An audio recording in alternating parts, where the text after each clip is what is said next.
Okay, so we should be live now. Can we get a thumbs up or a yes, we can hear you, or something in the chat to make sure I didn't mess things up? Hey, it says good morning. I'm assuming AJ, okay, and JJC. Perfect. All right, looks like we're good. I didn't mess up too bad. That's good to know. So, good morning, everybody, or for you on the East Coast, good afternoon. It is noon technically. My name is Joey Gariziak, and I'll be acting as JJ today, moderating a panel about marketing and promotion. So hopefully you all get a lot out of this, and we're looking forward to the conversations today with our panel of experts for sure. But as always, make sure you are typing any questions into chat that you may have as they come up. And towards the end of the session, I'll go through there and make sure we answer all the questions that we can. So make sure you get those coming. Before we get started, I'm going to let this panel introduce themselves. Denny, why don't we start with you? Hey, sure, thanks. Good afternoon, everybody. My name is Denny Boobrug. My day job is the assistant You're Denny and Catherine. That's what you told me anyway. Sorry, my Siri kind of acted up on me there a little bit. Day job, assistant vice president of student affairs at University of Southern Mississippi. And I appreciate it. Thank you for all the Siri comments, everybody. No, nothing wrong with that. But about 18 months ago, we launched our Esports program here at Southern Miss. And as many of you can probably appreciate, it started out for me a year before that as other duties as assigned. And it kind of snowballed from there. But look forward to visiting with you and, sharing some of the things that we're doing to try and build credibility in a young program. Awesome. Thanks. Teddy, let's go to you. Hello, everyone. My name is Teddy Delaney. I am the Esports Program Director at Lackawanna College in Scranton, PA. I've been in this position for about 3 years now. We field teams in Overwatch, Valorant, League of Legends, Fortnite, Smash Bros, and Rocket League. We've had some pretty solid competitive seasons. We've had some pretty decent success in recruiting from the greater Northeast area. We've got a lot of cool initiatives and different goals that we're working on right now. So nothing but growth and reaching for the stars here at Lackawanna College. Great. Yeah, great things coming out of there for sure. You're doing a great job there, Teddy. Paul, how about you? Yeah, hi, everybody. My name is Paul Christensen. I'm an assistant professor of sport management, and I'm also the head esports coach at Barton College here in Wilson, North Carolina. So we're about 45 minutes outside of Raleigh. Our program is still, I think we're entering our third year now, so it went from basically the ideation phase where we spoke with our president that we wanted to add it, all the way to building up an arena and getting going now. So, we're up and running, and this year we'll have 35 team members competing in, I think, 7 different titles coming into this year. Awesome. Very nice. So there you go. There's our panel for the day, and they'll be talking about marketing and promotions kind of across a couple of different categories. And what I'll do is I'm just going to throw out some really broad questions and let the panel kind of talk about their experiences and tell their stories. Because as you all know, everybody does things a little differently with esports. What makes sense for your institution and the way that you run things might not make sense for the one next to you. So it's good to have all these different perspectives and this wide variety like we've got here on the panel. So I'm going to start broadly.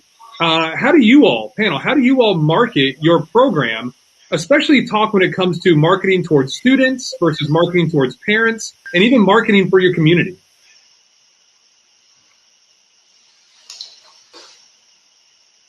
Let's start us off. I'll start us off. Marketing is obviously a huge part of collegiate esports for many different reasons. One, for recruiting. We got to get the word out there to prospective students to come join our program, give them all the information necessary that the student and the parent wants to know about our program. And then obviously we use it very heavily for different events that we run and our competitive season. So at Lackawanna College, a big part of our marketing comes from social media, through Facebook or Twitter, or Instagram, even on LinkedIn. Other than that, I work very closely with admissions and our marketing department to create, informational one sheets digitally and on paper that we can send out through large email campaigns to the contact list that I've put together of, high schools in our area or in the greater Northeast, like I said earlier, of all the athletic directors, the guidance counselors, the STEM coordinators, and, just try and push that information as far as possible. So it's a never-ending attempt to reach further and further and try and get more and more people involved and excited about our program. So yeah. Yeah, and to really tie on, with what Teddy was saying, I think really if you're starting out a program and you're just getting going right now, I think locally getting in with your local high schools, and then also going to see what other high schools might have esports clubs or programs is a great way to get going. Also, social media, the big one that I'll talk a little bit about that we use heavily is TikTok, which is one that a lot of people haven't utilized. And then also make sure, that you get up on the NACE directory. So as a member, you'll get up on there, and we get a lot of students who are interested coming that direction. And, just work your avenues through admissions and any local events that you can get going, I think is really important, especially if you're a new, small program that's starting out. From a mechanical sense, I don't know that I've got a whole lot to add to that, but I would focus on two things. The partnerships that you can create help extend your outreach. So, there's been conversations already about admissions, high schools, things like that. We've been very strategic in reaching out to our state high school athletic association, also to some of the other area schools to try and use them for scrims and things like that. So specifically junior colleges that are interested. So maybe we could capitalize on them from a transfer sense. Also, this is going to sound strange, but guerrilla marketing, showing up where people least expect you to show up. So like pre-pandemic, when we were first getting started, a bunch of our players showed up at one of our intercollegiate basketball games in New Jersey. And of course, that got everybody talking. So just coming up with some creative ways to put yourself out there, showing up and having a game night in one of your residence hall lobbies, of course, with that hall director's blessing, but just having a lot of pop-ups and things like that too have really helped us create conversation on campus. Yeah, great. Good information. And, I think even from my perspective, I would echo what you all said. I think that's great. Social media is always that wild card to me. And a lot of you all mentioned that because social media can be awesome and it can be really, really tough and really hard to use. Can you all talk about, and I'm already diverting from the questions I told you I was going to throw out to you. I'm already going off the cuff here. It's just how it's going to go with me. Talk a little bit about your social media plans. Like, do you have students that run it? Do you have staff that run it? Do you rely on maybe a central person at your institution that helps run it from the institutional side? How do you all engage in social media beyond just, is it TikTok? Is it Instagram? Is it Twitter? Probably not Facebook. Nobody uses that anymore. Talk about your campaign methods and how you go about crafting messages and who's in charge of that on your campus. Sure, I can jump in on that. It's really been a process over the past 3 years for me to kind of play with our social media, output and figure out what platforms get the best return, on likes, retweets, views in general, and then figuring out what times of the day are the best to post. So over the past 3 years, we've kind of, and I say we, but I really mean me, because no, I don't have staff to help me do that, unfortunately. And I think a lot of us might still be in that same boat. We wear a lot of hats. Through just playing around with the dates and times and different kind of styles of posts, doing different Twitter polls, or if you're subscribed to anything like the Esports Observer, or even just utilizing Twitter and just following everyone, and just kind of staying up to date on collegiate esports news and posting different topics and trends that you see. That's where we've found a little bit of success, just trying to stay engaged with our community and constantly grow that community. Oftentimes, like if I follow Shenandoah, maybe they'll give me a follow back, and then I can, share your story just like you would share mine. So like you said, social media is tough. It takes a little bit of, research into the analytics and statistics of your posts over certain periods of time. But if you find where your success is coming, then usually you can continue that success. Yeah, and to build upon what Teddy said, I'm seeing some of our coaches here saying Facebook. It is a good platform because Facebook, you can reach Instagram, especially for parents. So you've got to think, where are my students? If I'm going to be recruiting students, where are they typically at? They typically hang out on Snapchat, Twitter, and TikTok is what I found. And so what we actually do is we have a dedicated advertising campaign where I have a video that's been built. If you go to our website, bartonesports.com, Admissions took the video, and I actually have that video running on Facebook and Instagram, and it's just a reach within a 50-mile radius of us spending like $1 a day. But the thing you have to understand is, students, most of the students really kind of know what esports is about. The parents don't really know, so it's a lot about educating them. So creating a video to educate them is really important. And then also expanding into Twitter is where a lot of them hang out. That's really big, what I found with esports. And just posting content every single day. I have some students in there helping, especially with our streams, and just trying to put out good content. You can really copy to see what some of the other programs do really well with their creative. And then just focusing in on TikTok. TikTok was huge. We had over 1 million views off TikTok, just me picking up my phone and talking into it this year. And so I think that's something that you should really look at. Go to our TikTok account. You can see some of the things that we're able to do to leverage that program, because if you can get going viral, it's better for everybody. So this past year, I was sending everybody to the NACE directory and saying, hey, find a program in your area if you're interested. And then they go through it. So some of you might have seen the guy who I need to give credit to. I don't know if he's in here. Is Coach Alney. He is like CEO of TikTok, I guess, for esports. But it's a very good platform to use that I would encourage everybody to do. And I think we need to work together to market each other's programs, because I've had a lot of students, when I go on TikTok, it goes around the world, and they apply from Minnesota. And I say, oh, you should be looking at Mankato as opposed to coming down here to North Carolina. So really delivering positive outcomes and putting students in the right places, I think, is really important for all of us to be able to work together. Yeah, and I see Coach Alney's in there. He's amazing at social media if you want to look at somebody to really copy. From a mechanical sense, I mean, like I said, obviously we're new. We're about 18 months old at this point, so we lean very heavily on Facebook, Twitter, and Instagram. And our goal is to get more into the production. Yeah, you busted me, Danielle. That's my phone, my cell phone that rang.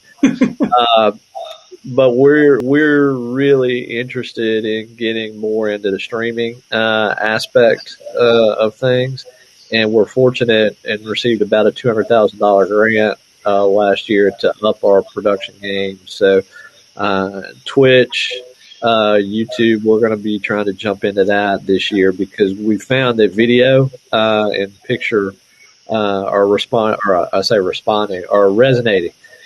better with our students in our area high schools than pretty much anything else.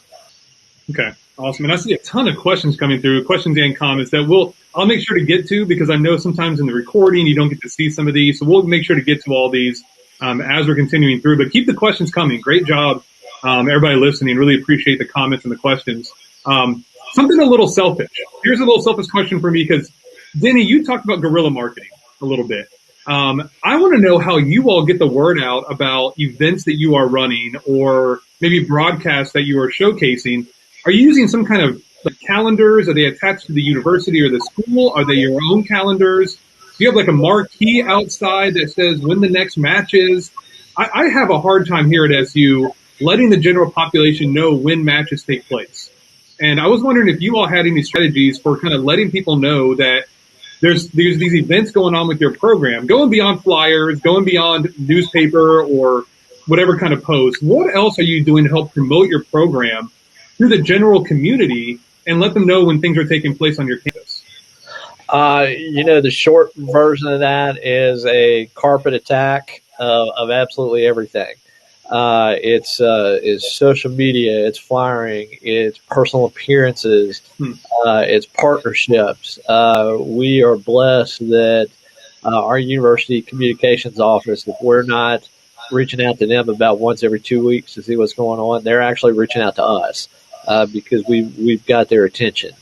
I like I said, appear in places where people aren't expecting you. So, I'm not going to sit here and say we haven't needled our traditional sports colleagues a bit, because we were fortunate in the conference we were in last year. We had 2 teams in the postseason, which was which it got the attention of our traditional sports colleagues. So we use that to our advantage.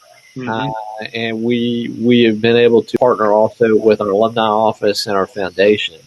So I think somebody spoke to it earlier. Geographically here, all of us know that it's been around 3, 4, 5 years. But for most of the adults in the world down here, esports is still, new phenomena. And I laugh, and I've said this a few times, I can see when I'm speaking, people go back to 80s Atari and first generation Nintendo. So we dumb down, and this is going to sound negative, and I apologize for that, but we dumb down a lot of stuff for our external audiences too, and go back to the basics and try and create a value add too. Not just for the students, but for the parents, for the alumni, and for sponsors.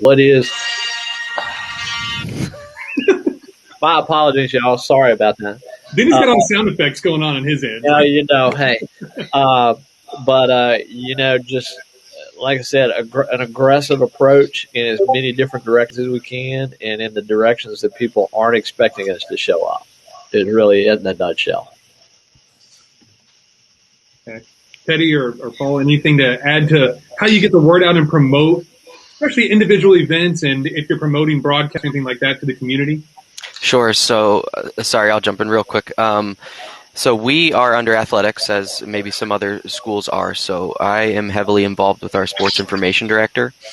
So we have all of our, and as most, if not all schools have some sort of, website presence with their schedule, their roster, all that good stuff. So I really look to our SID to help promote our game recaps and stories and schedule on our website and create individual posts, and then we blast those out on social media. Another thing that we did is, we went out to some of the businesses in our local community, and we partnered with a bar and restaurant downtown in Scranton who displays all of our Twitch matches down at the bar. So that's like kind of a little way to market us, obviously, for people just casually going to the bar and saying, what's this crazy like thing that's making me dizzy up here on the screen?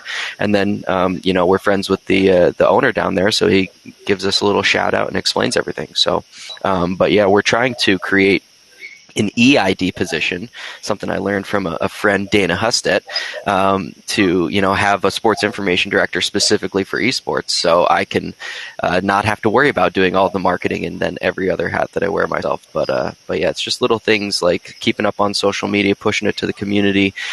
We have different video boards around campus for all of our athletic events, including esports. So there's always any board you look at during a competitive season, you'll see our matches pop up there, and it lets the kids on campus know what's going on in esports.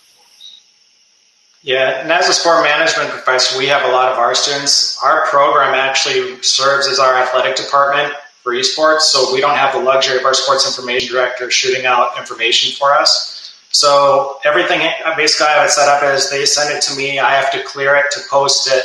And then typically what I'll do is we have a relationship with our primary social media team, our marketing team, where I'll tag them on something if I want them to share it, like on Facebook or Instagram. And then if they want to re-push that out to the entire community, they'll do that. So it's very engaging that way, but that's really what we do at Barton. Okay. Yeah, and I love what you all have touched on throughout this panel about partnering with other people on campus to help internally to get the word out externally. Whether you fall under athletics or student engagement or academics, partnering with, promotions and your advancement office, and partnering with, your SID and creating, I was going to say the same thing. Dana told me the same thing, the EID, the Esports Information Director, I think is a really cool idea to help get the word out, update scores and websites is awesome. And Teddy, I'm going to come visit Scranton and stop by Dunder Mifflin and get some paper, but I'm stopping by that bar while I'm up there to check out some esports action, because it's like a dream of mine. I want to go to a bar, watch esports like I would go watch baseball or football or basketball or anything else, and just hang out and have that cool atmosphere. So I'm totally stealing that idea and going to do that here in Winchester, because absolutely that idea. It's really, really cool. Yeah, funny enough and completely irrelevant, they're actually trying to build an office museum up here in Scranton with all of like the original set builds and everything like that. And if you fly into Avoca, like you can buy Dunder Mifflin shirts and all that good stuff. So Of course you can. Of course you can. They're going to capitalize on that all day long. of course. Cool. Okay, well, let's go on to our next category, which is not so much about getting the word out, but when people have questions that are coming to your school or your university about the esports program, how do you all bring in information? How do people reach out to you, and how do you kind of internally direct where those inquiries go, whether it's about competing, about being involved in the program, if it's something about academics or professional development or partnerships? How do you all handle messages coming into your campus about esports, and how do you address those? Sure, I can jump in on that too. So we have a Google form on our website, lackawanna.edu/esports, I believe, and information on the regular site as well that will direct you to that, with questions on, are you a casual gamer? Have you ever played competitively? What games do you play? And all that, and then some, how are you academically? And those come directly to me. And then I also work with several different admission reps who specifically handle esports inquiries that come in, who then direct them to me as well. And then that's where the conversation begins. So it's really as simple as that. And then also, I manage all of our social media accounts. So any inquiries that are sent to our Facebook, our Twitter, our Instagram, or anything like that, then I handle those as well. So everything comes directly to me and through me. Good grief. Yeah, I think creating a proper funnel on your website, if you have a dedicated website, and where they come through is very, very important, and ensuring that the ones that you're referring to, last year we had over 3,000 inquiries that came through as we directed to them. And like I mentioned before, on TikTok, you're getting everyone from everywhere. And so really funneling the ones that you want, because so much of marketing and bringing new students in is building relationships, not only with the students, but with their parents. And building relationships takes time, and that's why I think if I were to do it over again, my focus would be on first building up the schools around me and then going out from there, because that's where we've had the most success, both recruiting students, but also retaining them as well. So I think that's really important to focus on and build it up there, because there's still, even though you're coming in, esports is so new, and there's so much education that still needs to go on. Even for some of the high schoolers, they still don't know. And so it's something that's a constant daily educating students and their parents. I think it's relationships and marketing are huge. Yeah. Okay, let's pivot a little bit before we get to some questions to kind of wrap things up on kind of the structured, at least semi-structured area that I had here. I know we've diverged a lot, which is totally fine. That's going to happen when I'm in charge of things. Talk about recruiting a little bit. I know we had a panel on recruiting yesterday.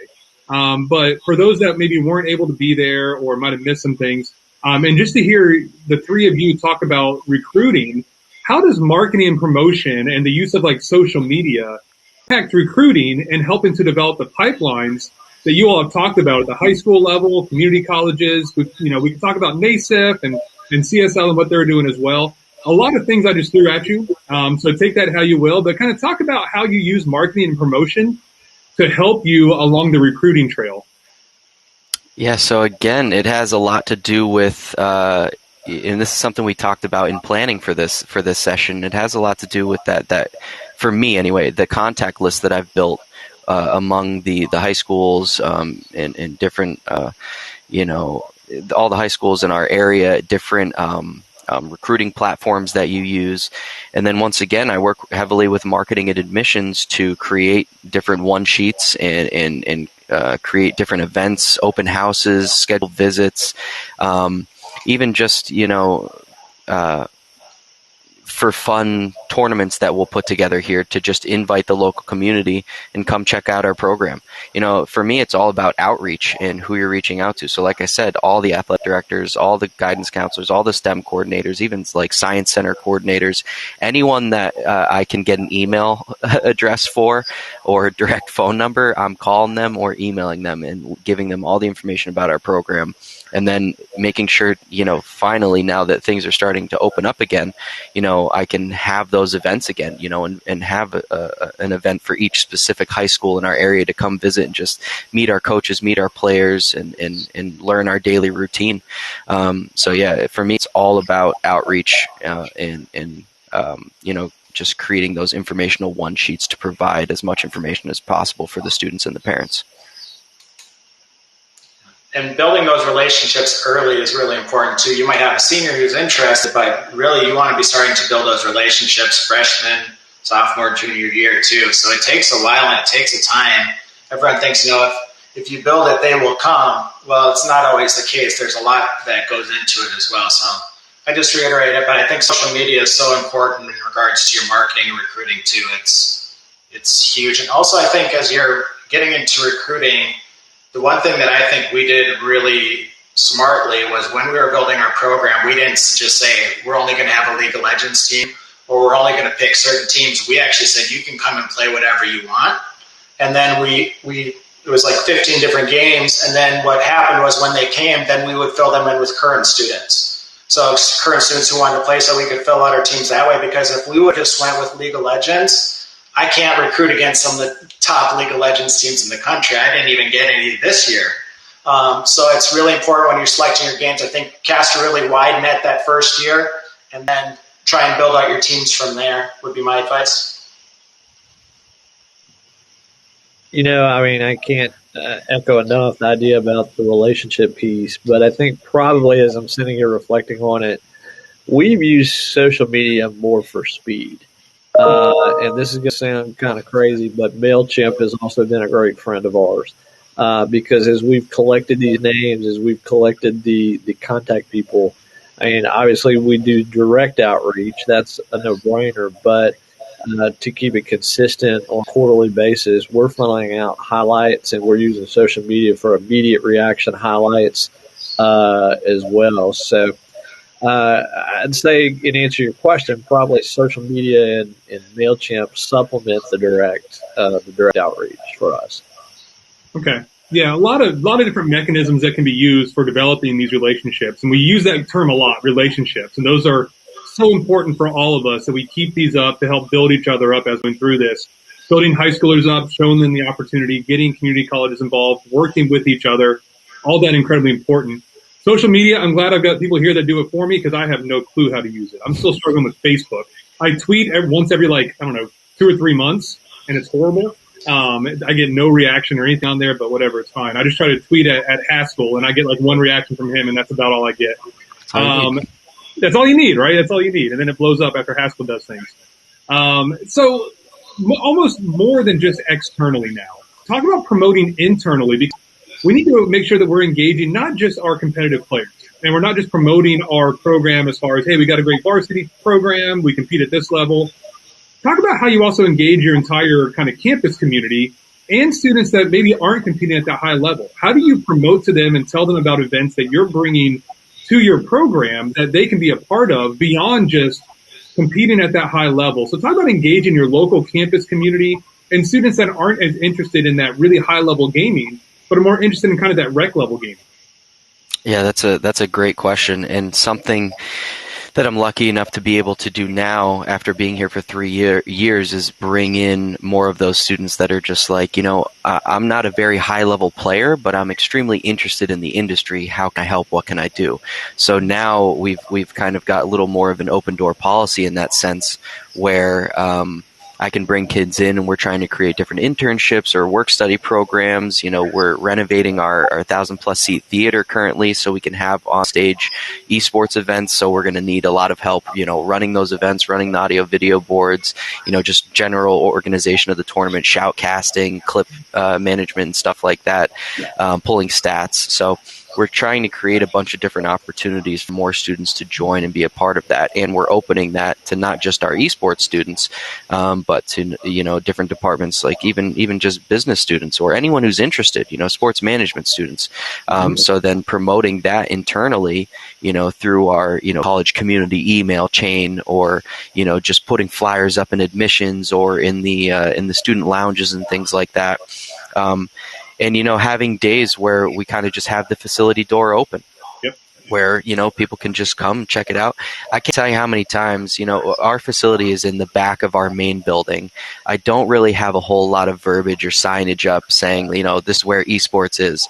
So oftentimes I'll get employees that have been here for longer than I've been here, and they'll be like, I never knew this was back here. And it's just like, well, a part of me likes to keep it a secret, but now we're trying to just get all the attraction in the world and build up our community presence. But yeah, just like I said, staying in touch with the different departments and opening up the doors and trying to attract more students to help us out with the day-to-day routine of esports. Yeah, we do it a little bit differently. We tried some events this year with our local conference, Carolinas, where we hosted a Madden Championship and NBA 2K, and we opened it up to the entire campus community. We didn't get too big of a response. It might have been just the titles that students played and the ability to activate those. But for us, it's a little bit different, where with COVID, we've been trying to dedicate students just to one gaming station. And so we'll see in the future. We used to have like game days. So each time we have an arena that's kind of set up where we can have about 50, 60 people come in. So if we have a big game, we did once against when we played Duke, we had a game day and everyone could come in and watch. But aside from that, it's been pretty set on the students that we recruit. Matt Harpley put a comment in there, and that's kind of the same philosophy that we've used. I mean, our campus recreation department has been one of our best friends from a tournament sense, and it's allowed us just to piggyback off with them. And so we've been able to help staff the things that they plan in a lot of ways. But Matt, like I said, Matt talks about his business and accounting students. We are preparing to release a slew of internship opportunities through our academic partnerships this fall to try and grab not only the students but also some of the faculty attention as well. But I think another thing, and it sounds like a lot of people are doing it just based on what I'm seeing in the chat and what you guys are sharing, is when we decided to jump in, we deliberately made the decision to also help relaunch a club, student org, to one, distinguish the teams, but also to generate that interest. And they've taken on the responsibility of the casual play, the tournament partnerships, the working with Residence Life to do things in the residence halls. But the side effect of that has been several people who have eventually joined the team started with our club. And so they got a chance to get involved. They got a chance to meet people. They got the bug to up their game. And so they ended up joining some of our teams as well. Great. Awesome strategies. And again, some things that I want to do. And Teddy, I'm right with you with kind of being hidden on campus. Our arena is in an old brick armory building that used to hold munitions for like World War II. So it's like bombs somewhere over there. I think they're buried pretty deep in the ground. But it's just a brick building. You can't even tell there's like an esports arena in there. We call it our security device. Nobody's breaking into an old brick building. But once you come in, it's like, oh my God, I wasn't expecting this. So opening those doors, completely agree that that's a great way to get that foot traffic and just help kind of spread that word, and hopefully it snowballs. And that's what we've found here, because I've tried a lot of different tactics and nothing works better than peer-to-peer interactions, and finding those students that can really help spread that word is a really awesome thing to see. And empowering the students too is always a good thing to do. And I've been smirking a little bit because right now people are like blowing up as I'm saying, people are blowing up my Twitter right now as I'm talking on here. They're saying nothing ever gets posted. And I don't know, I'm going viral. Woo. I don't know what that means really. Okay, so I don't really have any other questions I'm going to ask, because I want to make sure that we get to all the comments and questions that the audience had here. So as we're going through this, again, if you have questions that you think of, please put them in the chat here on the side. We'll do our best to get to all of them. I know that throughout the conversation, we've had people commenting and answering some of these, but I still want to do it vocally a little bit for recording purposes and make sure we get to everything. And we're going to go way back to the beginning and talk about TikTok a little bit more, which I have no idea really what that is. Some of my colleagues do it. I don't have it on my phone. I don't know what that means. Let's go to TikTok a little bit and talk about that, because almost like all social media, and Jessica's got a great point here, it can make some people uneasy with how unprofessional it can get. So, Paul, this one's directed at you. Are you the only one that has access to social media, or do you allow students, undergrads, grad, to post content on there as well? Yeah, so I have some students, if you even go onto our account, I posted it before, but you can see we actually have a student. I have a student on there, and he's been posting like a day in the life kind of things, but know that TikTok uses algorithms. And so the way to activate the algorithm that I found is it's in engagement, it's in video views, contacts. So I'll say if you're a high school esports athlete, like this message, comment, tell me what game you play, and then share it with your friends, and then that gets it starting to go really viral. And so I think it's an avenue that I think if all of us can start getting on there and really start, that NACE directory is awesome because these are getting kids from all over the place, but there's still so much education going on between high school students who don't know that this opportunity exists. And I think it's just really, really important that we all do that together and go back. Yeah, it says, Michael's even saying that TikTok broke the NACE message system because that's how I found it, because Coach Alney had posted something. He got like almost 3 million views. And then I said, wait, what is this? And then I posted the same message that he did. I replicated it. And then it came through again. And then that's where I started seeing it come in. So kudos to him for seeing it. But I think it's a platform that, this is where a lot of our recruits hang out. It's not as specific with your targeting, but it is something that I think it's an underutilized platform from what I've seen. I haven't seen many other colleges on the platform yet. Okay. Interesting. Yeah, I'll get some other people on it. I'm not going to take care of that. I'm old and set in my ways. I'll stick to. And yes, Facebook does have its place. I saw some comments. I get it. A lot of parents do check Facebook. I do post on there some. So yeah, I know its place. But yeah, TikTok and whatever comes next, who knows what that's going to be. As long as we're keeping up to date, and I love getting students involved. And like Jackie is saying here, having a marketing staff is huge for growth. So having a staff and a student worker to assist, getting them involved, because let's be honest, we learn from our students all the time when it comes to esports and social media, and that we rely on them for some of the latest trends. And so getting them involved and having that feedback can be really, really beneficial. Question for Teddy. And Teddy, I know you answered this in the chat there. But talk about how you used Facebook for your Minecraft camp and how you engaged on there a little bit. Yeah, so every summer since we started our program, we wanted to, open up the facility to more than just our competitive students. So we decided to run Minecraft camp. We've run Fortnite camps. I have I think 15 kids upstairs right now running an esports media production camp for high schoolers, which is pretty cool. So basically, I partner with our Northeast Intermediate unit to help me get their pool of contacts, essentially, because they partner with all of the high schools in all of Pennsylvania and even middle schools and elementary schools. So when we're marketing the Minecraft camp, I partner with them. They've run hundreds of different STEM camps for kids of all ages, shapes, and sizes. So they have the contacts and they have the followers on social media. So again, it's another social media marketing campaign and an email campaign to get the word out that we're hosting a Minecraft camp utilizing the Minecraft Education Edition, which we have licenses for through Lackawanna College's Office 365 accounts, which is great. So I don't have to pay for any Minecraft accounts. So yeah, they've been really fun. We've got a lot of participation out of them. The kids have a blast just in, like you were talking about, Joey, no one really knows we're back here. So when we get a group of kids to open that front door to our facility and the blue LED lights hit them and it's just like, oh my God, look at this place. They go nuts for that, first of all. So it's really fun to just have new faces up in the room and be able to utilize some of our students and some of our coaches to just be there and help, let me show you how to build with redstone. First person to find diamonds gets a Mountain Dew Amp game fuel, which is not great giving it to a 7-year-old, but I digress. But anyway, so yeah, just a lot of different digital marketing, and especially through COVID for this summer and last summer, I had a lot of success with the camps, but it was all remote. So all of the kids that partook in the Minecraft camp had to have a computer that they could use. We encouraged them to have a webcam so we could all be in Discord together and see each other and chat.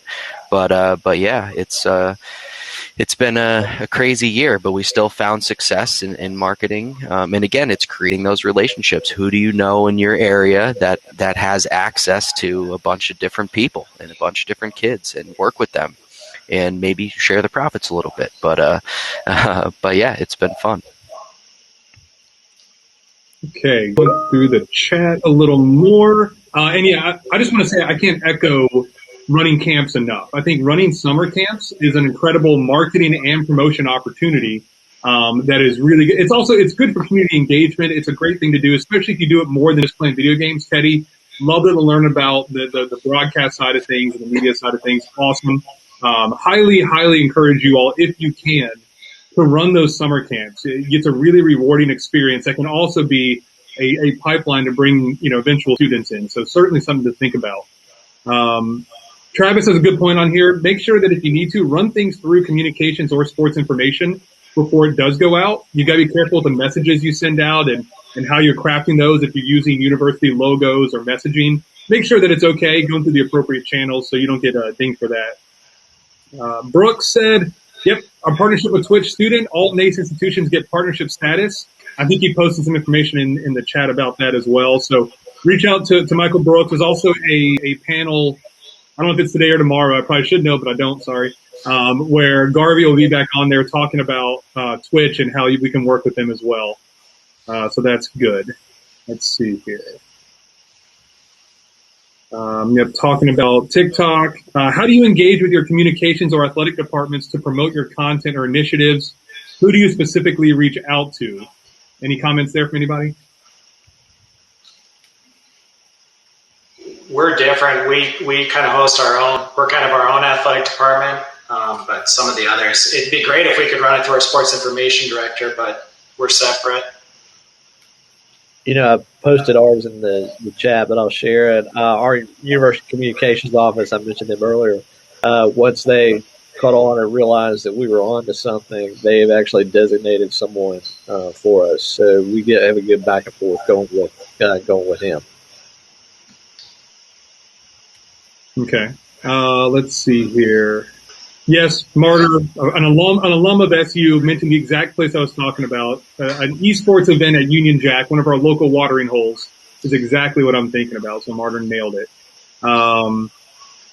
Let's see. Twitter is almost a must. If you don't have one, you need to get one. Esports lives on Twitter. Would you all agree or disagree with Chase? Is Twitter a must? 1,000%. Yeah. And I think you all said 100% on there. If I would scroll down faster, I would see some of the responses that you all say. I'm just too slow in the button. Make friends with admissions. They've been a tremendous help. Yeah. How do you all engage with admissions? I know here admissions is centralized. So like each school doesn't have their own. Our university has an admissions department. And that's been a bit of a challenge, trying to make sure the right message gets out. Like, for example, we have an esports academic program here. And admissions has on their application, are you an esports major? That's so they can be hardwired in and have Ethernet ports. I don't need that for our esports majors. I need that for our esports competitors, which are two very different areas. So there's been a little bit of a disconnect that we've been going through. They've been a huge help. I just think the messaging needs to get a little clearer. So how do you all engage with admissions and get the message out to them?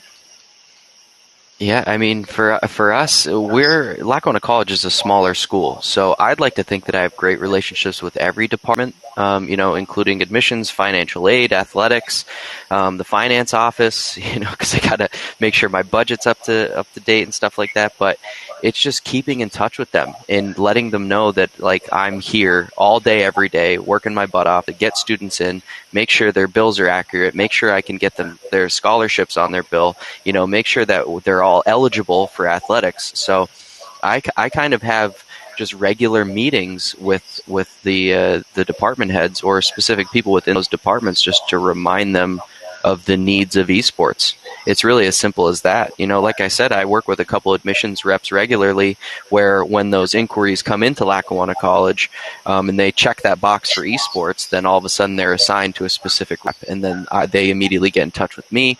I'll get a list of inquiries on probably like a bi-monthly basis, depending on the time of the year. Of kids that are interested, and then again I have all those Google forms coming, but yeah, again, it's not just admissions for me. Like I stay in very close touch with financial aid to make sure that bills are accurate, scholarships are applied, and it's just making those relationships really. Yeah, we have a meeting with admissions at the beginning of every year talking about our marketing strategy.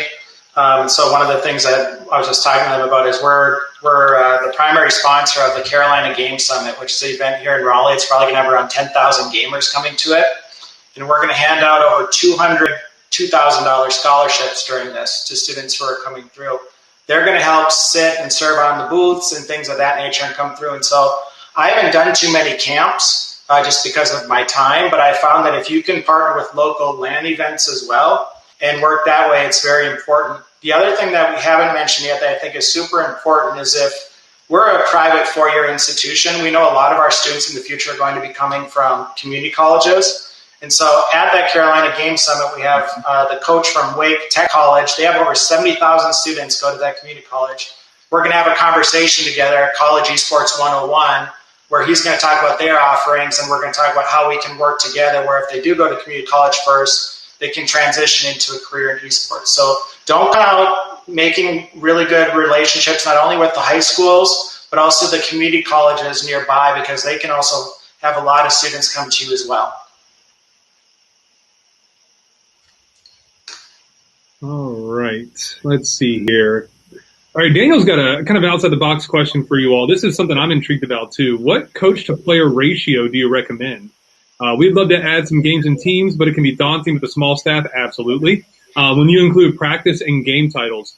Great question just in general for esports. And this is something where, again, relying on student leaders might really help you out. Whether it's creating work study positions or grad assistant positions, a lot of us don't get to have more than just one staff person. If you even have one full-time staff just for esports, as we're getting going, I'm lucky to have a head coach as well as myself that are working, but we've got a lot of work study positions that we have kind of managers and coaches where our staff is still overseeing registration and communication with other schools. But as far as like the day-to-day stuff and handing some of that time off, we get our students involved. But coach to player ratio, any thoughts about that from anybody? Yeah, I think you made a good point right off the bat with having student leaders. You know, obviously, I mean, for us anyway, we try to early on in the summer when we're getting our new recruits in, kind of pick out who we think the leaders are going to be, who the captains might be.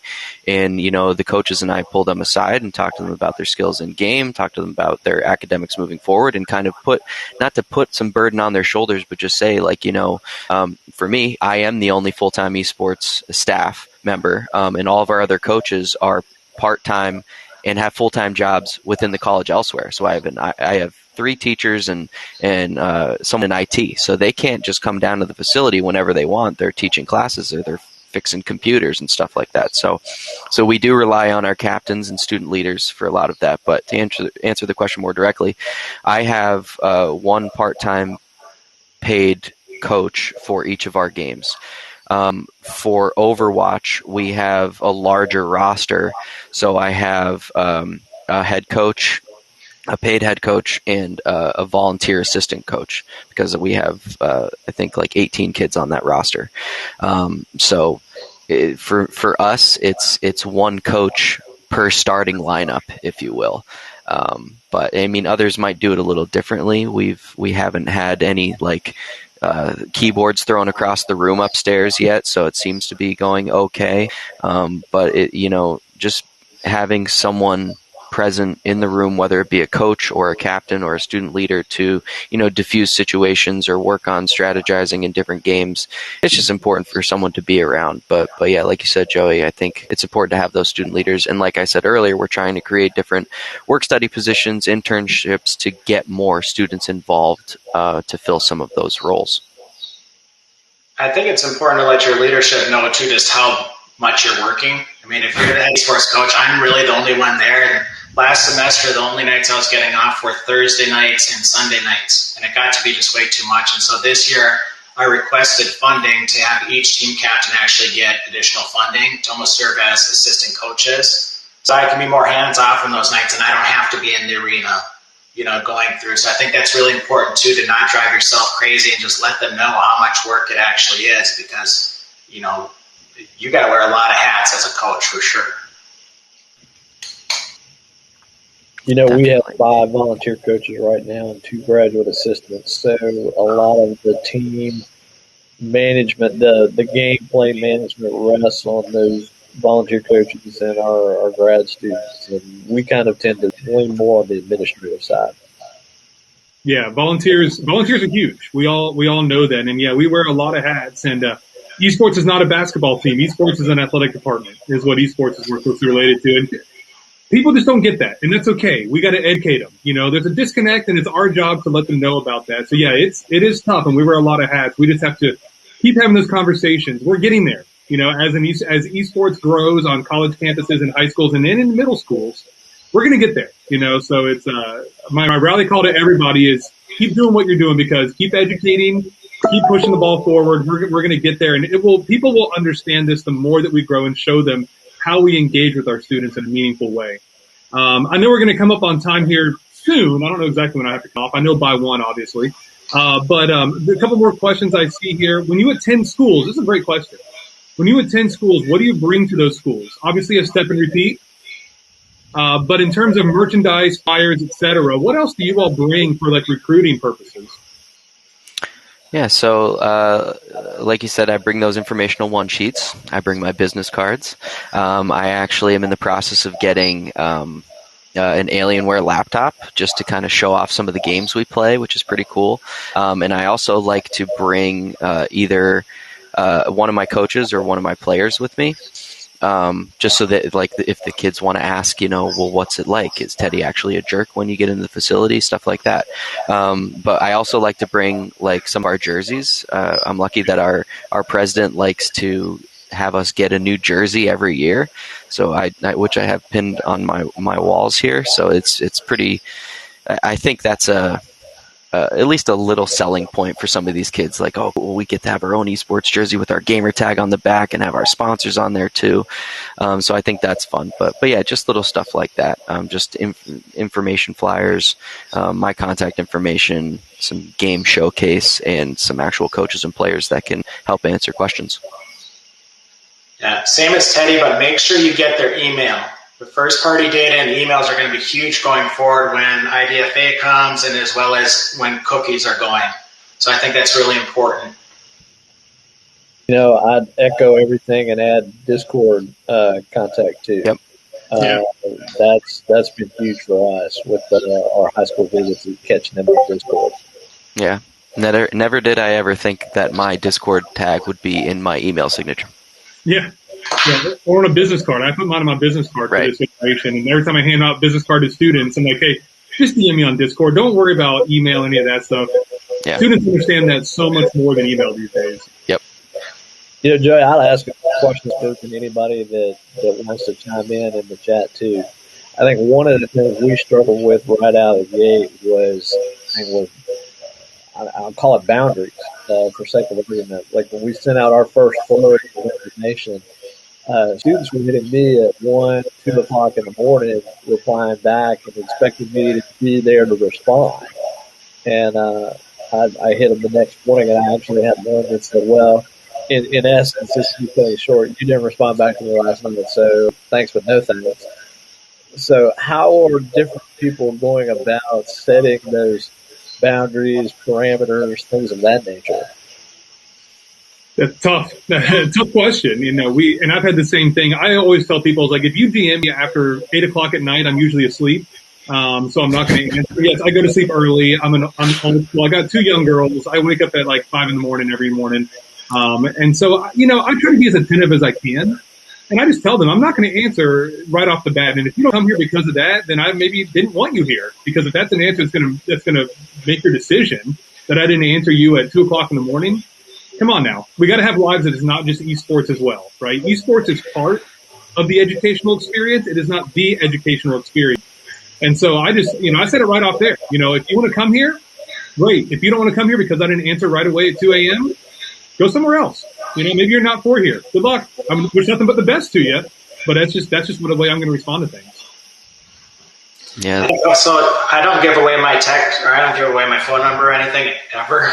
But if your school might have a CRM that you can actually text them from. So this year we're getting integrated where I can see after they've registered, I can see all the correspondence that they're having with the admission staff, and then also I can text them from that. So that way they're not getting my phone number and hitting me up at midnight. Yeah, a work-life balance is extremely important. I have 2 young children at home as well. And, sometimes my students will be like, man, I messaged you, and it's like, or they'll call me out of the blue at like 6 o'clock at night and then get mad when I don't answer. It's like, man, I'm cooking dinner for my children. Right. Like, I love you too, and I'll be there for you, but give me a minute. And like, I've also had like midnight heart-to-hearts with students that were losing their mind in the dorms, especially during COVID. And it's like, so I struggle with that a bit, because like I really want my family time, but I like get panicky and worry that like if I don't answer my student, they're just like, okay, I'm dropping out, or I'm leaving, or I'm not coming to your school. So I struggle with that, but I definitely echo what you guys are saying. There has to be a balance. You have to have some boundaries and restrictions. Yep. All right, let's fly through these, because I think lunch is next after this. I don't know. Nobody told me what was next. I think lunch is next, and if I'm keeping people from lunch, they're going to hate me. Let's see here. Summer camps. Yeah, Seymour summer camp space. Paying staff. The way that we pay staff is out of the money we bring in for camps. So that's the way that we pay our staff. Let's see here. Yes. Okay. Tomorrow, Michael Brooks. Thank you. Tomorrow at 11 Central, noon Eastern. Garvey and Jimmy from Twitch will be talking about Twitch and partnerships and everything like that. Yes, I want to seat in my local watering hole. I've already got a mug with my name etched on it at that watering hole. Now I'm working on a seat with my name on it. Let's see here. Yeah, just a lot of talk on here. Again, I'm just flying through, making sure I don't miss anything big on here. How do you see esports academics playing a role in the future of recruitment? Will program and academics in future need to keep pace with others? Yeah, I think the academic side is coming. I think it's coming to a lot of different places, and that's something that we've had here for a while. And I always want to help other people do that. And Paul, I know we've even talked a little bit. We both come from that sport management background. So yeah, if anybody wants help on that, I've got an academic roundtable later today I'm talking on. So always happy to have that kind of conversation. Lunch is next. Varsity administration. Thanks. See, this is why JJ gets paid the big bucks. And Emily, not Michael Brooks so much. Varsity administration 1 to 150, roundtable 1 to 150 as well. And yes, I have my own mug. Okay. So I think that covers, oh gosh. Yes. Okay. The session ends in 5 minutes. Have an hour break so people can eat, take a break from work, etc., or take a break to work. Open back up at 1 o'clock Central with professional development sessions, varsity administration, and roundtables. So thank you, everybody that was in the chat today. Really appreciate it. We'll keep talking. I'll be back on later today. Otherwise, let's sign off. Thanks, everyone. Take care.